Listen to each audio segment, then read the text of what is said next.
நாம் பாடங்களை மேலோட்டமாக ஒருமுறை படித்து அதன் கருத்தை மட்டும் புரிந்து கொள்வது வாசிப்பு. இதை மாடு நுனிப்புல் மேய்வது போல என்று சொல்லலாம்.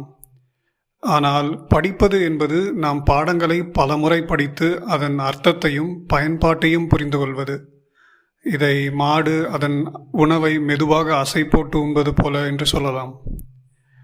இரண்டாவது, நாம் வாசிப்பதற்கு முழு கவனம் தேவைப்படாது. ஆனால் நாம் படிப்பதற்கு முழு கவனம் தேவை. அடுத்து, நாம் வாசிப்பது எளிதில் மறந்து போகும். ஆனால் நாம் படிப்பது எப்போதும் நினைவில் இருக்கும். இதற்கு உதாரணமாக நாம் மொழி பாடத்தில் உள்ள ஒரு செய்யுள் அல்லது கதை வாசிப்பதை வாசிப்பு என்று சொல்லலாம்.